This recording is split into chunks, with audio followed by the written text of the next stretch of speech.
Welcome to Outlawed. I'm Dr. Jonas Swartz, and I'm here with Dr. Beverly Gray. Today, we're going to talk about what we're doing here right now in the studio. Talking about abortion. Talking about abortion.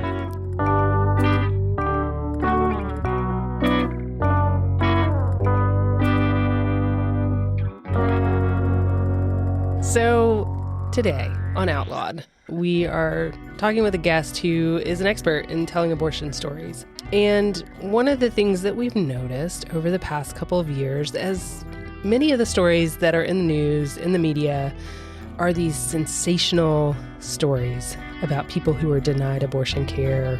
Maybe they were on death's door, facing incredible challenges to get care. And those stories are absolutely important, don't get me wrong, but it's not the common experience. And it's not the majority of the patients that we care for. So hit us with some abortion stats, Jonas. All right. Well, first of all, 90% of abortions are in the first trimester. 2/3 are before 8 weeks. So most abortions occur really, really early in pregnancy. Most of the patients that we're seeing have serious economic challenges. And sometimes that's the reason that they're seeking abortion. Sometimes there's other reasons that they're seeking abortion. The majority of the patients that we see already have kids at home and are making a decision that they want to parent the kids that they have in the best circumstances possible. And that's part of the reason when I talk to patients that motivates that abortion care. What else? What else? Patients, the majority of patients come from a background of faith. You mentioned that many of them already have kids at home. Many of them have aspirations for their life, like they're going to school or trying to work and care for and support the kids that they have. And the most common person seeking abortion is not a person of privilege, is not a person who maybe goes on to sue their state or speak out on a different platform that many patients of privilege have gone on to do, which, good for them for telling the stories in a more broad way. But most people are just living their ordinary lives. Disproportionately, though, the stories that we hear are the most dramatic or the ones that we sort of, in our heads, think that people will be able to connect with, even if maybe they think they're against abortion. But that's not the majority of patients. And I would argue that people are able to connect to ordinary people because most people are ordinary people. And they can see themselves in people seeking this ordinary abortion care. We talk about this idea of, exceptions for care being these spheres of compassion, where if this circumstance is met, I can have compassion for this patient. But as we both have been let into many people's lives and their circumstances, it's impossible not to feel compassion for people who are seeking care. And so I think it's incredibly important that we tell the ordinary abortion story. And we're grateful for our guest who has really created a platform for that. Renee Bracey-Sherman is the co-founder of We Testify, which is a space for people who've had abortions to share their stories. Hi, everyone. Thanks for having me. My name is Renee Bracey-Sherman, age, she, her pronouns. I'm the founder of We Testify and the co-author of Liberating Abortion, Claiming Our History, Sharing Our Stories, and Building the Reproductive Future We Deserve.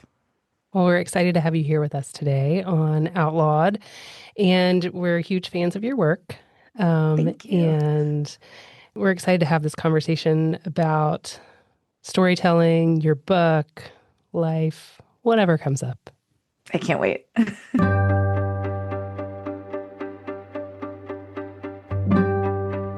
I mentioned that I loved your book. Thank you. I also really loved your podcast, The A-Files. And in The A-Files, you talk about how people tried to shape your abortion story to fit a more acceptable public narrative. And I'm wondering, what do these narratives usually look like? And what do we risk losing when we only amplify the stories that fit them? Yeah. Well, first, I think it's beautiful that we've come such a long way in abortion storytelling and that sharing has become a lot more consent-based and centering of the person who's had the abortion that is sharing their story. It's less focused on kind of fitting these within these narrow categories, but it does still happen. And the stories that get chosen to be presented by politicians or in, political ads, or you see in like a fundraising mailer or in a newspaper, those are all shaped by people's decisions of what is a story that we would always say as abortion storytellers, the bad C word, are most compelling. And this idea of compelling often focuses on, or it is aligned with stigma. What is a story that's going to get you to move and to think differently about abortion, and really to feel bad and pity the person who's having the abortion, rather than seeing them as a whole person who's making a decision for themselves?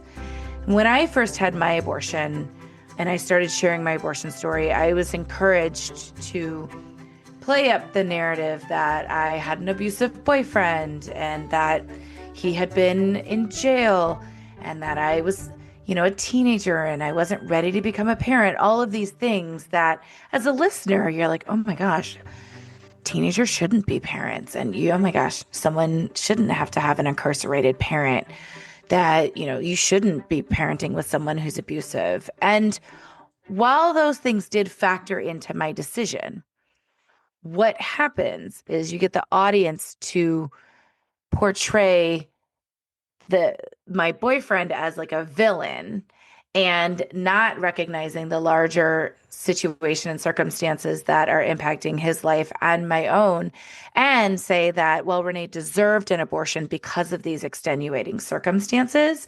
And those are the circumstances in which an abortion is acceptable because you feel bad for me. Not that I was a whole person who said, I don't want to be pregnant and I deserve an abortion. And these things also happened, that whether or not those situations happened to me, I still deserved an abortion because I wanted one and I didn't want to be pregnant. So in North Carolina, we have all of these exceptions to the law that basically carve out these areas where we can provide the good abortion, right? And we can't provide care to anyone outside of those exceptions. And so one of the things I noticed when that law went into effect in the summer of 2023 is that all of a sudden we were only taking care of what I have called the sad abortions, like only the sad, like the saddest of the sad stories. And you're exactly right that those stories are important. And sometimes people can relate to those stories, but the vast majority of people seeking abortion care are just ordinary people living their lives, and pregnancy is not right in this time for whatever that reason that is. And so it does take a toll on those providing care too, when you're only seeing the sad abortions, or where you're training young doctors to care for patients who need abortions and they're only seeing the sad or good abortions. Then that changes their frame and how they see care and care provision and who is deserving of care. It just spirals out of control. And who's interested in performing abortions as part of their career, because helping people have abortions can be very affirming, right? It's not a sad thing all the time. And I think our trainees may not get that perspective because they're not in a situation where they're able to provide that too. What is considered sad by the state law is a medical indication that is verifiable based on a test. It is not that someone is struggling in poverty. It is not that someone is experiencing a mental health crisis. It is not that someone wants to be able to get out of a relationship that they don't feel good in. And it is not that someone feels like being pregnant is just not a way that they want to be. And I know that feeling because I also had to walk around for a week with something inside of me that I desperately wanted out. And that sadness led to me attempting to self-manage my abortion through an unsafe method. But it's until I get to that point, and then you have to think, oh my gosh, it was unsafe. And then you feel bad for me. But why didn't you feel bad for me? Bad. You shouldn't be feeling bad for me anyway. You should just let me have what I need. But like, Why does it have to get to that point where I have to tell you all of these extra things to quote unquote make you feel bad for me and feel sad, right? Why can't you just see me as a person as it is? And someone said something to me recently that I thought was really interesting, where it's a critique of the way some vegans talk about veganism, where or vegetarians, like, they're upset about the treatment of animals, and so they don't want to eat meat and fish because of how the animals are treated. And that's fine. That's absolutely their right to do that. But why do you always focus on how the animals are treated, but never ask any questions about how the farm workers are treated when they're picking the lettuce and the tomatoes and the carrots, right? We are trained to see certain things as just part of life and others as horrifying and that we should fix. And we should absolutely fix the treatment of said animals. And we should also fix the treatment of farm workers. Those things are both important, but why do we only see one as worthy of a lifestyle change, but not the other? And I think it's very similar with abortion stories in that way of like when people talk about, oh my gosh, they had to travel so far to get an abortion because, they had a medically necessary abortion and they couldn't get it in their state. I can't believe this is happening post Dobbs. I often have to pause reporters and say, this has been happening since the beginning of abortion. Like, this is nothing new. You're just paying attention because it is now happening to a group of people that you can empathize with, but you are willing to excuse all of the other circumstances and challenges that were created by poverty because we live in a white supremacist capitalist society that just says, well, there are going to be some people who suffer and they just happen to be Black or brown or poor. And that's just life. So you told actually a bunch of stories, or there are several stories within the book that are about pre-Roe access to abortion or even post-Roe access to abortion that was through illegal means in clinics that didn't have access to sort of safe medical procedures, sterilization, and the people who faced the repercussions of those, including death.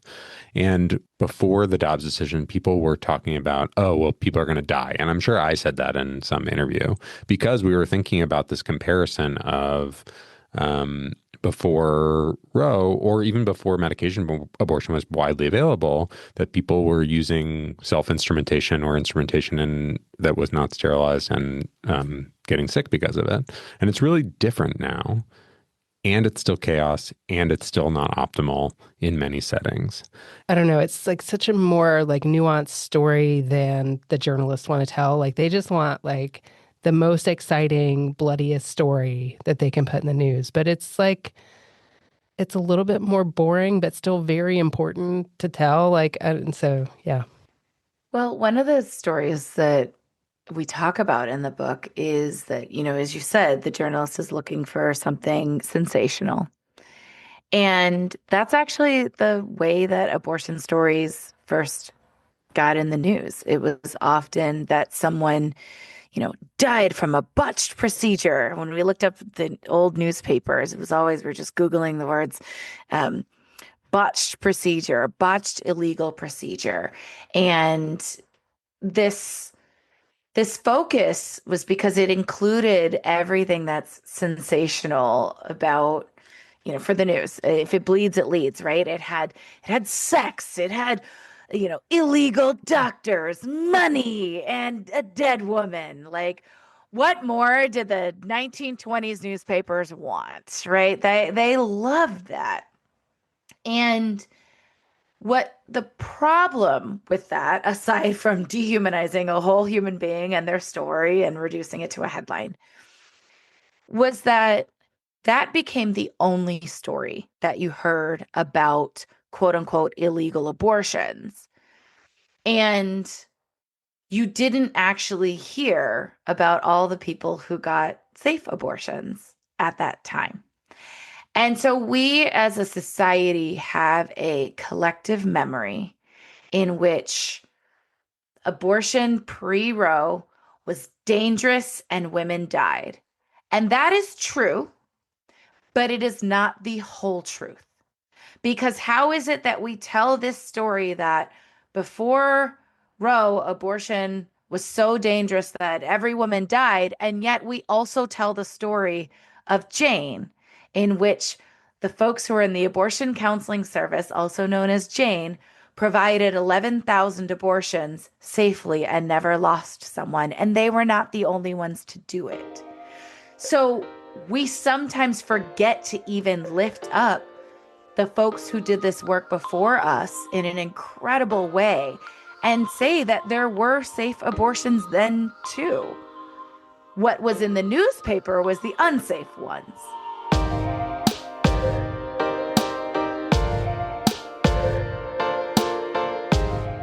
I am curious whether, you've heard thousands of abortion stories. I'm curious if there are lessons that you would want. We have a lot of medical providers who are listeners to this show. Are there themes or lessons that come out that are things that we can do to be better in the care that we're providing? One of the things that I think is really helpful is when providers say, generally some patients have questions about this or this, so I want to offer this information. Even as it might be your standard script of what you explain, but being able to model that and say, I have other patients who ask this question, and so you might have this, and just answer that off. It models that it's other patients do ask questions. And sitting with someone, asking them how their day is and giving them a minute to respond beyond fine, can really shift a patient's experience.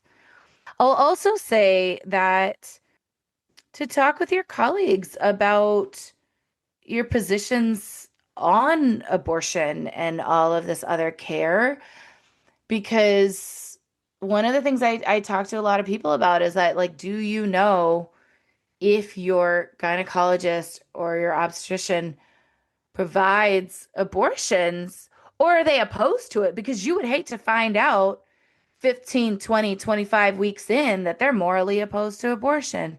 And you feel stuck with them because they're nice and they've been your gynecologist for 20 years. That is very scary. So what does it look like for you all to educate one another? Because I will just say, for a lot of patients, particularly trans patients too, the amount of education that they have to do of their doctors is horrible and so unfair. And that is not healthcare there. Yes, it should be a partnership and it should be thoughtful. But with that, the docs need to really be listening and creating space for people to ask some questions and give people the space to step in and ask those questions, because it's really intimidating.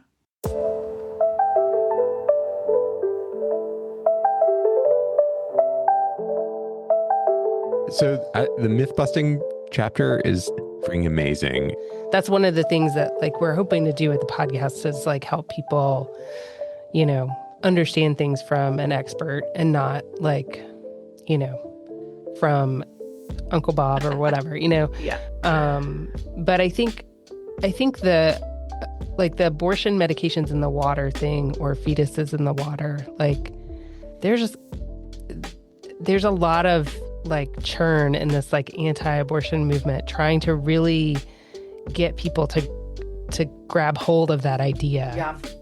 One of the things about conspiracy theories and just utter bullshit stories, there's always a grain of truth there, which is what hooks you and has you thinking that, well, some of this might be true. I have this thing that my friends hate me. Whenever we're on a trip or something, I'll point to some ancient artifact and make up a whole story about what it is and the history. And they're like, how do you know that? I'm like, I don't know. I just made it all up, right? But it sounds true. And I might have looked a tiny piece of it up and then I just expand from there. And it drives them nuts because they can't tell the difference. And that's sort of also the problem with AI, and that They take real art or they take a picture of a real person and then they use it to make something fake. And that's what they're doing here. This idea that we do know that there are various toxins in the water, E. coli. I mean, I remember growing up, you couldn't go to the beach sometimes because the E. coli levels were really high or whatever. It was all that stuff. So people know that that happens. But this myth about abortion pills being in the water is one that's been around for a long, long time. The first time I heard it was close to 15 years ago when I went to a crisis pregnancy center and had a pregnant person's pee and was pretending to be pregnant and doing an investigation. And they were waiting for, as they were talking to me while we were waiting for the pregnancy test to turn positive, which they didn't know that I knew that it was a 2-minute test because I'd seen the test before. But they talked to me for like 20 minutes until I was what they call no longer abortion minded. And my job was just talk to them and record like what are the things that they said when we left, just to like write it all down, report it and whatever. And one of the things that they said was that, you know, when you have an abortion, you're just flushing the baby and the pills down the toilet and it's in our water system. And I remember having a cup of water sitting next to me and I held up the cup of water and I was like, so like it's in here? And they were like, yeah, I mean, parts of it. Yeah. And if you think about it, think about how much water is in our systems and how the particles of a pill are so tiny and like actually goes through our body and the urine. Like it makes zero sense when you actually think about scale. And it's assuming that you've forgotten, as I wrote about in the book, in kindergarten, I won science fair where I explained where does water go after we use it. So my kindergarten understanding of water is that it goes down the toilet and it goes to some pipes and then it goes to a water processing system in which it gets cleansed. That's why the water you drink also doesn't have poop and pee and menstrual blood and goldfish pieces and water and literally every vomit, every other thing you put down a toilet, bleach. Literally everything, right? But this idea requires that you actually forget reality and become so disgusted with this idea that, oh my God, baby parts are floating around in my water. That's so gross. We should do something about this. And you're focused on the horrors of abortion and not the reality of who needs abortions and why does this all matter? And literally how water is cleansed and that no, your Brita filter is not saving your life from drinking abortion water. Do you think that's going to be their new tagline? I mean, but it's so funny because Carol Jaffe writes about this. She's a researcher at the same institution that Diana's at, and Dr. Green Foster and Dr. Jaffe. They're amazing people. But she writes about this. It's the disgust factor. It's to make you uncomfortable. It's to make you feel so grossed out that you're not actually thinking about the human rights violations that are forcing someone to stay pregnant when they don't want to be, and that abortion is normal health care. They just want you to be really uncomfortable with it. And one of the other things that was really funny to me, and I have the page open for the book, because in this TikTok video that we write about in our book, that Students for Life put together, and in 2023, almost, like 15 years after I first heard them say this in a anti-abortion crisis pregnancy center. So this is not a new thing that they've been saying. But she was saying, quote, if you care about the environment, like at all, it's time to tell the FDA, do the study and remove the drugs from the market. Here's the thing. The FDA has no jurisdiction over the environment. That's the EPA, the Environmental Protection Agency, the thing that you all vote for the politicians to dismantle. Again, the inaccuracies are actually right in your face, but they're hoping that you're not paying attention to that. Why do they want you to go to the FDA? That's the Food and Drug Administration that allows abortion pills to be on the market in the United States. They don't do anything related to the environment and the safety of our water. That's two different agencies. But her point is so that she wants you to be grossed out so that you'll do the real action that they want, which is to make abortion pills illegal, no matter what the safety is, right? Of course, there's not there. Sure. You know what? Yes, there's abortion pills in your drinking water just as much as your dead goldfish is in there, just as much as someone else's vomit is in there and poop. Like, and the Viagra. Don't forget the Viagra. And Viagra, like literally every medication then. Because why, again, ask yourself, why are they singling out abortion pills and not, I don't know, Zoloft or Advil or vitamin C pills, literally any other medication? They want you to be upset about abortion. The logic makes no sense. And that's why in our chapter, we were like calling this abortion splaining. And we were like, we have to break some of this down because it is ridiculous. But people are getting gotcha'd by it. And it really is causing a problem with misinformation.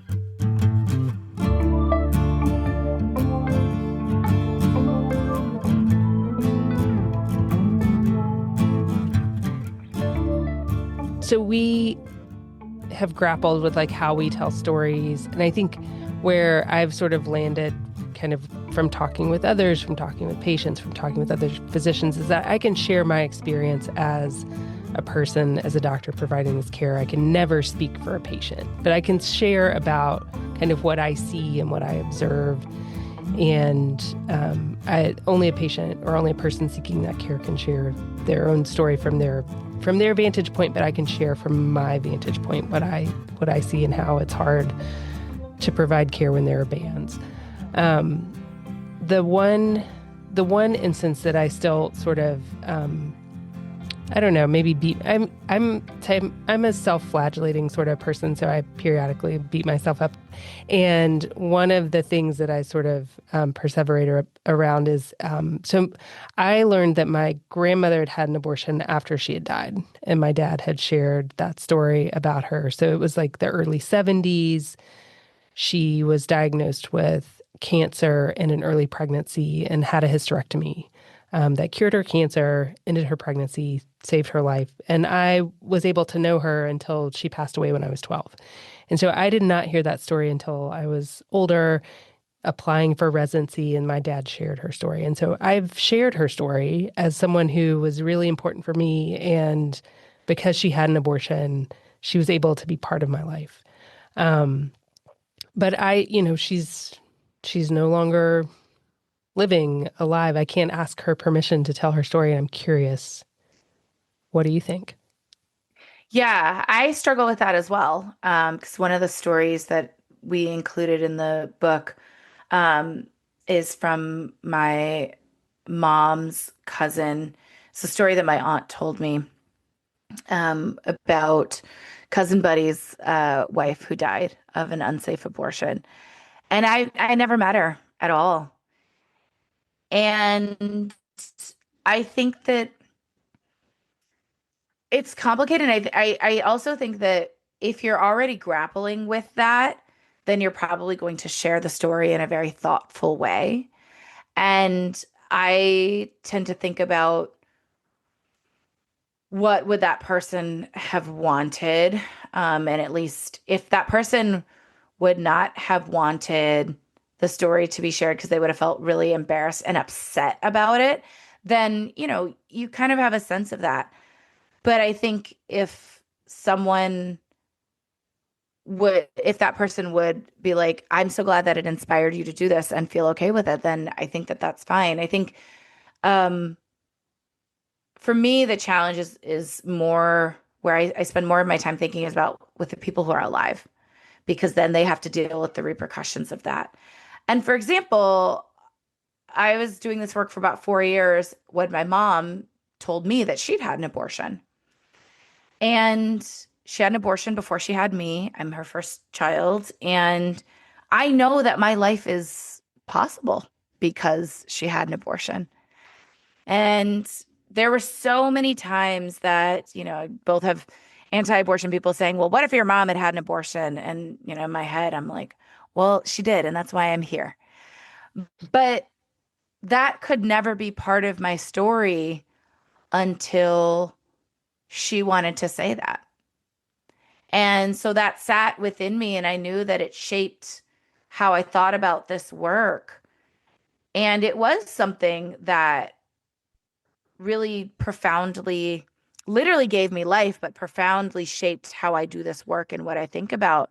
But I had to keep it a secret until she was ready to share and show them love and understanding, and make sure the audience understands what they went through in a way that maybe the newspapers didn't at the time.